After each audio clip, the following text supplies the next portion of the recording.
Mon histoire, c'est l'histoire. Il était rentré dans sa vie, elle ne le voyait pas en sortir. Je t'aime, Rachel. Tu veux te marier? Je sais pas, et toi? Moi, non. Je vais pouvoir faire ce que je veux. C'est l'histoire d'un amour éternel et banal. Tu es enceinte, Rachel, mais ça ne change rien. Tu sais très bien que je ne t'épouserai pas, je te l'ai toujours dit.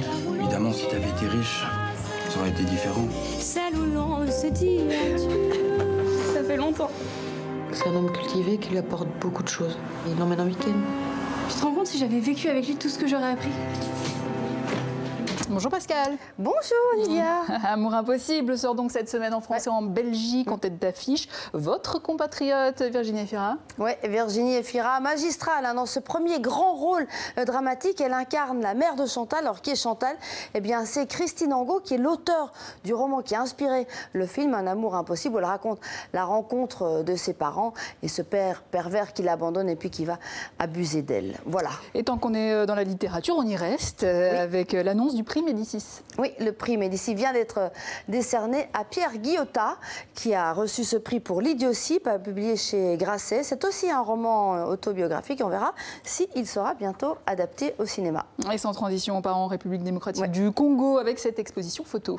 Le Haut Commissariat aux réfugiés, vous savez, cette agence de l'ONU qui s'occupe des réfugiés, a emmené deux jeunes photographes, Colin Delfos et Michele Sibelloni, dans les camps de réfugiés qu'ils gèrent en RDC et autour de la RDC, parce que je ne sais pas si vous le savez, mais la RDC exporte autant de réfugiés, presque autant qu'il n'en accueille. Alors je vous propose de découvrir cette exposition qui porte bien son nom, RDC, la crise de l'ombre, et c'était à Bayeux. Il clôture les expositions dans le cadre du prix des correspondants de guerre. Regardez. Ce jeune photographe belge a parcouru les camps de réfugiés congolais.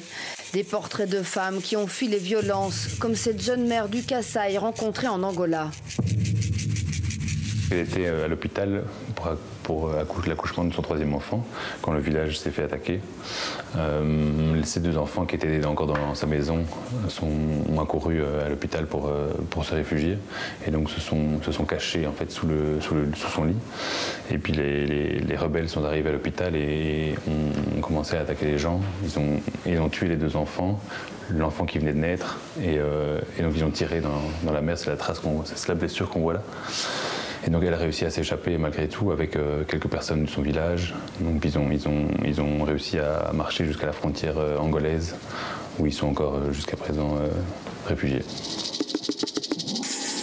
D'après l'ONU, 782 363 Congolais ont fui leur pays et sont installés quelque part en Afrique. Ce que l'on sait beaucoup moins, c'est que la République démocratique du Congo accueille à son tour presque autant de réfugiés, soit 535 726 voisins hébergés dans des camps le long de ses frontières. La situation complètement dramatique qui est vécue dans plein de provinces du Congo, c'est qu'il y a encore des réfugiés burundais, centrafricains, sud-soudanais qui viennent trouver refuge là parce que c'est le seul endroit où ils peuvent trouver de la paix parce qu'ils n'ont pas les moyens d'aller plus loin. Donc ils traversent la frontière pour éviter le conflit qui est chez eux, en sachant pertinemment bien qu'ils vont rien trouver sur place. C'est des régions frontalières et ils savent qu'il n'y a rien, mais c'est leur seule solution. Des tentes à perte de vue installées sur les rives congolaises du lac Tanganyika. C'est le nouveau village de ce jeune réfugié burundais.